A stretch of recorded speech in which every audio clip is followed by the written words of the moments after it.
What's up, guys? It's Benny. All good things must come to an end. President Trump announcing just seconds ago that Dan Bongino will be leaving the FBI. Oh, Dan did a great job. I think he wants to go back to his show.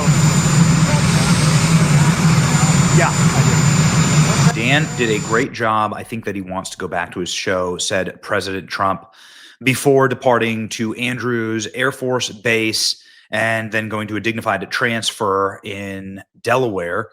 This was President Trump saying something that wasn't public as of yet because there was just some wild speculation that Dan Bongino was wanting to quit his job at the FBI because, well, he wanted to go back to his show, and then also that he missed his wife and that he wanted to spend more time in Florida. Bongino candidly admitted that the demands of the role were straining the relationship between him and his wife, who lives in Florida with their 2 daughters. The pair have been married since the year 2000, so they're going on 25 years of marriage. And then President Trump confirmed that Bongino was quitting the FBI. Trump on Bongino leaving the FBI. I think he wants to go back to his show. President Trump confirming this. Dan Bongino minutes later posting on his official FBI account, "I will be leaving my position in the FBI in January. I want to thank President Trump, AG Bondi, Director Patel for the opportunity to serve with a purpose. Most importantly, I want to thank you, my fellow Americans, for the privilege to serve you. God bless America and all who defend her." Some wildly positive sentiment here. Can't wait to see you behind the microphone again, brother. America needs you behind the mic. Bongino, Rumble armies are ready. We need you there. Interesting. Congratulations. Get back to normal life with normal people. You served well. Thank you for your families and your service. I'm convinced this video is the reason that Dan Bongino is leaving the FBI. I would too. Yeah, this is the FBI searching for clues. Gosh. Searching for clues in Providence. There's obviously been quite a few controversies, everything from the Epstein controversy where Dan Bongino threatened to quit, effectively said he was going to leave the agency because of how mismanaged it all was. Dan Bongino with the pipe bomber and finding the pipe bomber. There's been a huge crackdown in crime, obviously great crime statistics. Statistics on drug smugglers and the border and stuff, but Dan Bongino will probably be known for the pipe bomber, Charlie Kirk, and his reaction to the Epstein debacle.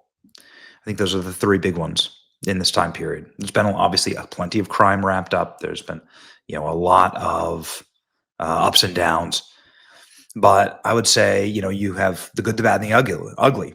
So the good is Tyler Robinson, being caught or turning himself in, but the FBI obviously playing a role in that on the ground within literally hours after Charlie's murder, and a lot of good police work. I think that we're going to see a lot of that play out in the trial, but everything from the DNA evidence to the weapon to everything. I mean, I'm sure I'll get roasted for this, but watch it play out in the trial. I've been speaking with people who have direct knowledge of the evidence that they have in this trial, and it's demonstrable.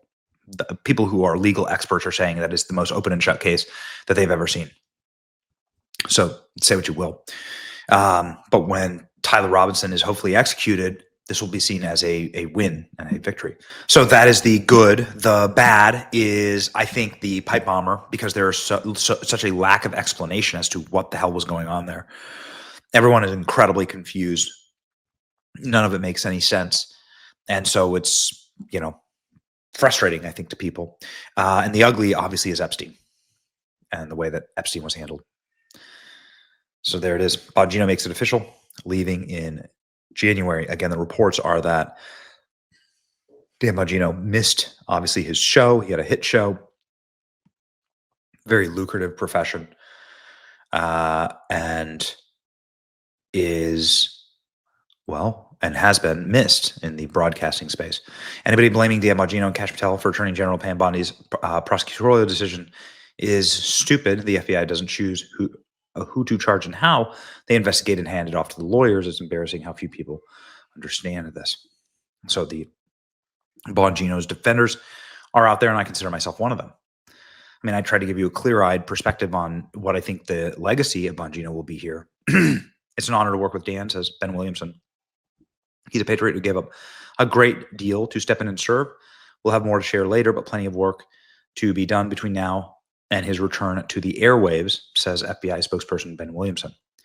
Serve your country well, Dan Bongino. Looking forward to this again. QT time is over. So, yeah, I mean, Dan is going to have a massive return to his show. There's no doubt about it.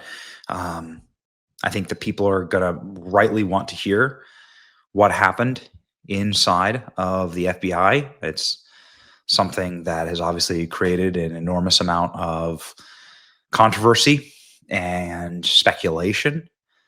What was it like going from a podcaster who criticized the deep state to the beating heart of the deep state? What can be done and what can't be done. Some people are dooming and saying this just proves that nothing in the deep state can ever be reformed.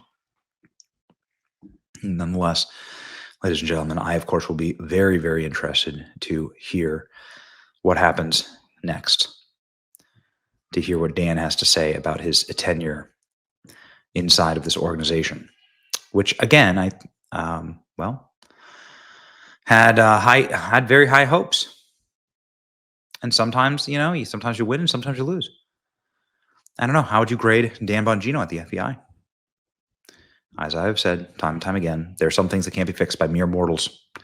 There are some things that are so rotten and some things that are so broken that you just can't fix them.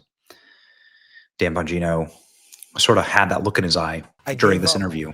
Everything for this. I mean, my wife is struggling. I'm not a victim. I'm not Jim Comey. It's fine. I did this and I'm proud I did it.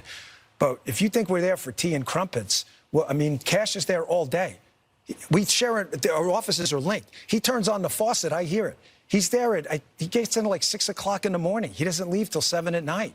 I'm in there at 7:30 in the morning. He uses the gym. I work out in my apartment. But I stare at these 4 walls all day in D.C., by myself, divorced from my wife. Not divorced, but I mean separated, divorced. And it's hard. I mean, we love each other, and it's hard to be apart. But you're doing some great work. You're straightening out the FBI. You're moving buildings. There's a lot of change. I got one more thing. A lot of change. Yeah.